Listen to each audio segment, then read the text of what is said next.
Hey y'all, Tom here, ND3N, just like it says on the, just a minute, hat. I'm going to start today with a little story. The other day I was looking at my two rigs right here, and I noticed the differences between them, particularly the number of buttons, knobs, and connections. On the front, the YAESU has 17 buttons, 3 connections, and 5 single-purpose knobs. The Kenwood has 72 buttons, 4 connections, and 13 knobs, which includes the dual knobs where you have an inside knob and an outside knob. So, that just got me thinking, and I thought maybe a tour of the FT-991A was in time. Now we're going to start at the front of the rig, then move to the back of the rig. Both of them will have a short discussion of the use of the buttons, knobs, or connections. And I hope you get something out of it, or at least enjoy it. Please take a moment now to give me a like by popping that thumbs up icon. We're going to start with the on-off button. You press it, the power button, to turn it on. It's going to come up, and you're going to start hopefully hearing some Morse code. You turn the function key off there, so now you can see the waterfall and all of that. But that's a subject for another video. If you press and hold it for just a second, it mutes it. About 3 seconds later, it'll come back on. Now I'm going to turn down my AF gain, and we'll go on. Now the on-off button also will give you resets. If you press and hold the A into M key, which is right there, then that'll erase all of your memories. If you want your menu to be reset, you turn it on while pressing the menu key right there. If you want a full reset except for your setup, then you press the function key here, and that'll give you a full reset. And if you want to do a complete, total, wipe everything back to factory preset conditions, you'll see the fast key right here and the lock key right there. You hold both of those down simultaneously while turning it on, and that'll give you a factory reset. Now this right here is your key jack, and you can plug in a straight key or a paddle, and it uses a 3.5 TRS connector. Now TRS means tip ring sleeve. I've got a larger one here that I'm going to show you. You can see I've got the tip, I've got the ring, and I've got the sleeve. If you have a TS, this will screw everything up. Now this, like I said, these are larger connectors because I don't know if you could see it on a 3.5 millimeter one. But that should give you an idea, the difference between a TRS and a TS. And I don't have an example here, but they actually have TRRSs. That's for use with cell phones and stuff like that, which is tip, ring, sleeve. The headphone jack uses the same type of key. It uses a 3.5 millimeter TRS plug. Now don't accidentally plug your key into your phone's jack. The reason for this is if you if you plug your phones into your key jack, it'll start it'll give you a solid constant on. It will key all the time. So make sure your key goes into the key, the phones go into the phones. The head or the mic jack If you've got the microphone that came with the radio, which is right here, you can plug that right in there. Just like that. Many headset manufacturers have adapters for different rigs. This is the adapter cable right here for my FT-991A, and this one is the adapter cable for my TS-890. Heil, this headset, makes adapters for YAESU in circular and modular, and they always have this yellow identifier right here. Kenwood's Heil adapters have adapters for circular 4-pin and 8-pin, which is like this one, and they're modular as well as the modular, and their identifiers are red. ICOM has 8-pin circular and modular adapters. Their identifiers are blue. You can find the correct adapter on their website or by talking to their customer service. Now, other manufacturers have similar types of setups, so that way they can sell one headset that makes for, works for different radios. I plan on doing a video about the Heil headset, and we'll have links to Heil and other manufacturers as well. Moving over to here, we start with the function M list. You press it once for the function screen, which is that one, and I'm going to be doing another video similar to this, going through all of these different functions. You can see there's all kinds of functions buried down inside of there, and we'll talk about all of those in that video. If you press and hold it, it'll bring up the memories that you have in there. I've got all my local repeaters in there for this one. Let's go ahead and clear that one out. Now the next one is our menu button, which brings up our menu. If you press it and hold it down, there you go. You can put your call, your lat long, the time, date. You can add CW text. The band brings up all of your bands, and it'll bring you right to the basic band. You can take it further and touch the enter key and then just plug in a memory. Say I wanted to go to 40 meters, I would go 007, and let's bring it up to, we'll call it 035, and then hit enter, and now your radio's set there. And you can see I have quite a bit of activity. That's probably all Morse code. The mode is underneath, and that'll put you in the mode that you want to be into. Lower sideband, upper sideband, AM, FM, C4 FM, CW lower, CW upper, and that talks about whether the offset is toward the upper sideband or whether your offset is toward the lower sideband. I would recommend, if you are below 10 megahertz, that you use CW lower. If you're above 10 megahertz, use CW upper. Same for RTTY and data. So that's those are my recommendations there. Now I'm going to take a little jump. We're going to go over the other side, and I'm going to show you the split button.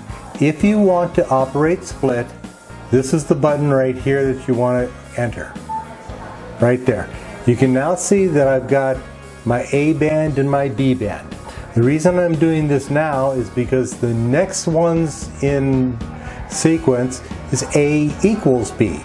So actually I'm going to swap it between A and B. Now then that's the A/B button. Then the A equals B. You can see I'm now at the same point on both of them. So you can play around with that. The recall and store button is used to store the main memory into the quick memory bank, or QMB. It gives you 5 available memories. Now, if I press and hold it, it's going to store it. If I, and let me change that, if I wish to recall it, I just press it, and you see it took it right back. You've got 5 available memories, and you can play with them. Real handy if you are scrolling the band and you come across a station that you just can't work now, but you want to come back to them later. Store them in one of those QMBs, go ahead and play with the rest of the band, and 15-20 minutes later, maybe the pileup is dialed down, maybe band conditions have improved, go back, click it, and see if you can work them then. The tune button is right below it. That enables your antenna tuner. You press it briefly to turn or turn off the tuner. So I'm going to take it off a split here, okay, and I'm going to tune it just by pressing or turn. That turns the tuner on. You can see the little red indicator over here. To actually hit the tune, you press and hold it. Now you see I'm coming off of it, but it is still tuning. So once it starts tuning, you can hit it. Now make sure you're connected to an antenna or a dummy load when you do that. It will drop the power considerably, but you know, when you're tuning there, you do want to be careful. If you are on an active frequency, go a little bit off of the frequency. Tuning will take several seconds, regardless if the tuner has been tuned on that frequency before. That's on the 991. This is because of the electronics of the tuner. More modern tuners use an array of capacitors and inductors that are switched in and out.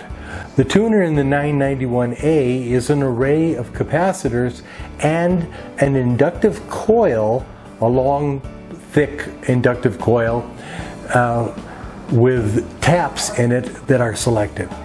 It's a little less efficient than the more modern ones, but a lot more efficient than a manual tuner. And to be honest, I had a tuner on my first Kenwood, a TS440, and that one took a long time to tune.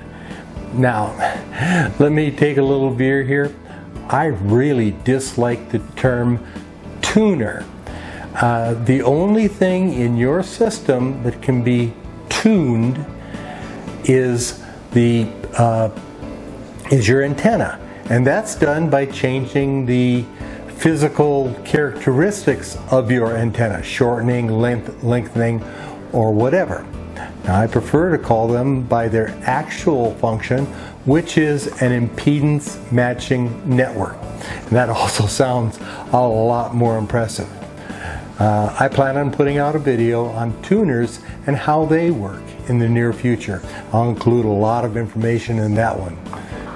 Now we have the CS button. It's located here right underneath the tune function. And what that does, it will take you immediately to a preset menu function. So what you want to do is you press the CS button. It took me to a menu button, and you pick the menu that you want. Data PTT select. Maybe you want to change around between how you do your data, between RTS, DACI, whatever you're using. Now you press the CS button again. Get out of the menu. Now when you push the CS button, it'll take you straight to that particular menu, so then you can go ahead and have it ready at hand. Let me get out of that. All right. Now, TXW. When working split, and let me pop that in here. When working split, you press and hold that to listen to the transmit frequency. So that way you can adjust your transmit frequency to the appropriate point. And just for example, imagine you want to listen to noise, but you press this.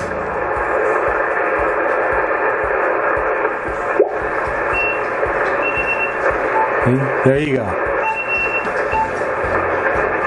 So see how I'm quickly switching between the A and B channels. Finally, let's move over to the big ugly guy in the middle here. This is our tuning knob. This is where you would change everything. Let me go switch between A and B and bring it up a little bit. You can adjust the torque on the knob. I don't like it going too far, like if I'm touching another button and just feather touch the tuning button, it changes my stuff. But you can adjust the torque to your own desire. What you do is reach way into the back, and there's a ring there. And you turn it, and you turn it, and I am pretty much there. I'm at the top of the torque level. So see, when I touch it, it's barely doing anything. If I go the other direction, and that would be counterclockwise, when I touch it, you see it's just spinning freely. The fast button is right up here next to the lock button, and that will, let me take it off split. That will determine how fast you go. So you see that right here I have a little white indicator. It says fast. So I'm just going to set it right there. You see I'm at 33-ish. I'm going to turn it a quarter of a turn. I'm at 38. I leave it back, put it back on 33, which is 12 o'clock or so. And I don't want to be too anal on that. Turn off the fast, and I'm going to move it down here. You see, I didn't move nearly as much. Last time I was on 38 something, so I'm barely moving it. The fast button changes the sensitivity of the main tuning knob. Normal operations will be with the fast button turned down, so I mean you have to turn it a lot to make it a little bit of a change in the frequency. But if you want to quickly get from one frequency to another, and you don't want to direct enter the frequency using the band screen method, fast is a good way to go. When selected, the green or the little white fast light will be up there, so that's when it's going to be fast. Just keep your eye up in that corner and make sure that you're adjusting the way you expect it to. Otherwise, you're just going to be screaming down the road. The lock button right next to the fast button locks the tuning dial. Right now, I can tune. If I hit the lock button, you'll see that the little lock indicator comes up there, right there. It's another white one right next to there. And I can spin this all I want, and the frequency won't change.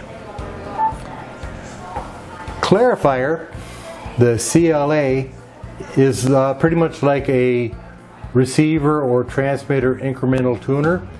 You can have it change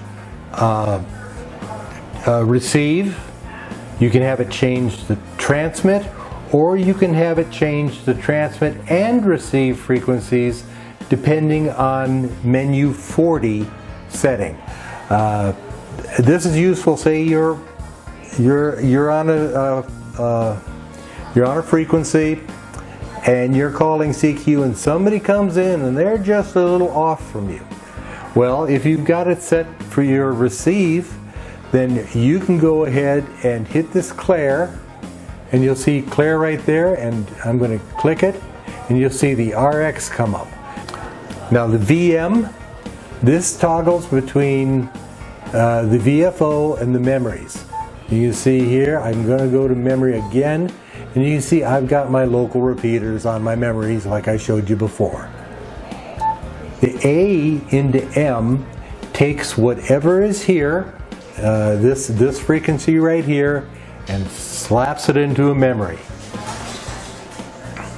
into a selected memory. It will overwrite a memory and not ask you if it's okay. So make sure that you are on a clear memory spot before you push that button. I'm going to go into clarification again. This knob right here is your clarify knob, and you can see I am actually adjusting my receive side. So that's that. Next is your RF gain.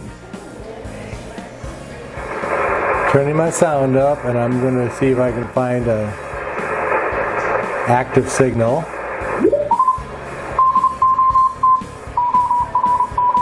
Now, the RF gain, if you turn it all the way counter or clockwise, it's basically set to 0.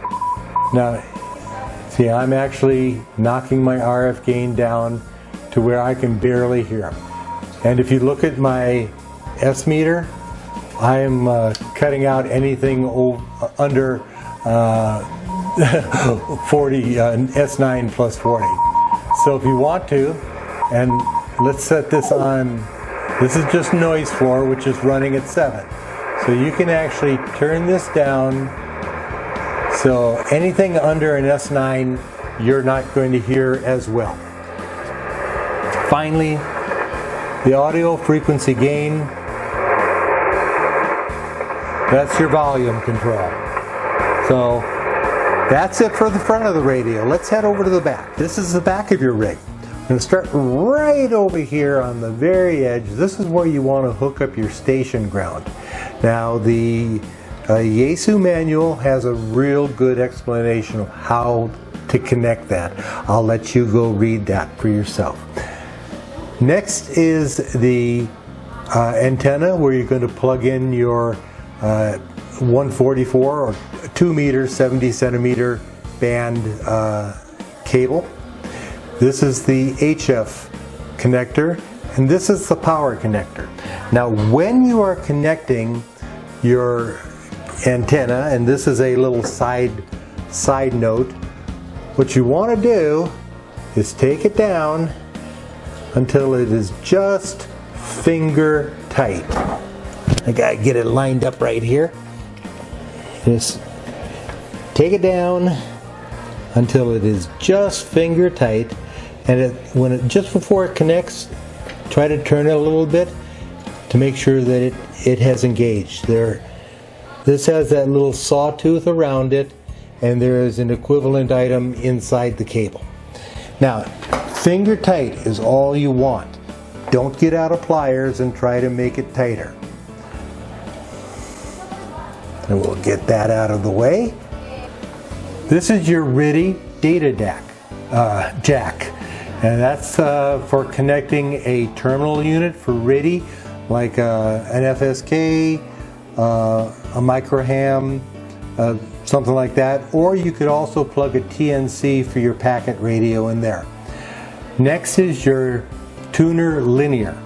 If you have an external tuner, you'll be able to plug it right in here. If you decide to get a linear amplifier, the control systems for that will be there.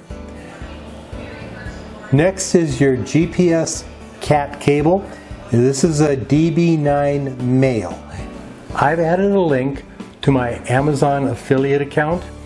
If you would like to purchase these cables, they use the FTDI chip set, which is highly recommended, particularly if you're using a later version of Windows, I believe from about 8.7 up.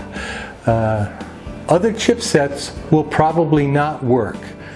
Your cost will not be any higher, but Amazon will give me a small finder's fee if you use the link in the video description. I also donate 10% of everything I make on Amazon to the Wounded Warrior Project. Next is your USB input.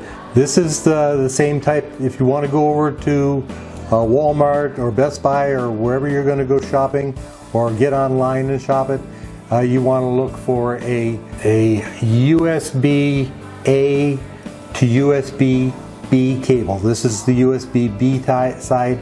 It might also be called a printer cable. This is going to give you 3 sets of IOs. First is a virtual serial port, which will be enhanced, and that you use for your CAT controls.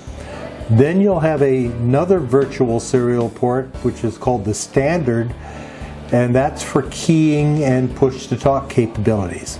Finally, the third set is for your built-in soundboard codec. Next, you have an external speaker.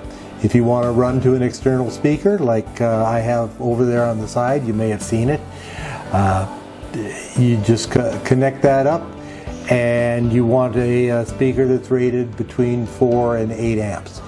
Finally, this comes with a remote, optional remote, and also can be used for the linear amp ALC input current. So that's where you would plug that in. Finally is your cooling fan. Very important to keep this thing cool. It's going to suck air in through these vents here. There are no other vents on this radio. Nothing on the bottom, nothing on the top. So you want to make sure that these stay clean, because they will gather a little bit of dust. And so it'll suck the air in there and it'll blow it out there. Cycle it through the radio and keep your radio working nice and cool. And that's the tour. I hope you enjoyed the presentation, and more importantly, gained a bit of knowledge and information you didn't have before. Please leave a comment down below. I do my best to reply to all comments, even the negative ones, within 24 hours, though usually a lot sooner than that.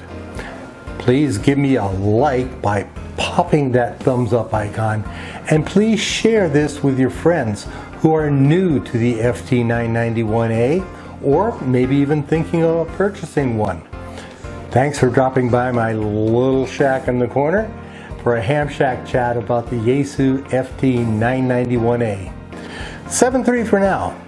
As always, at your service, I'm Tom, ND3N, and I'm out.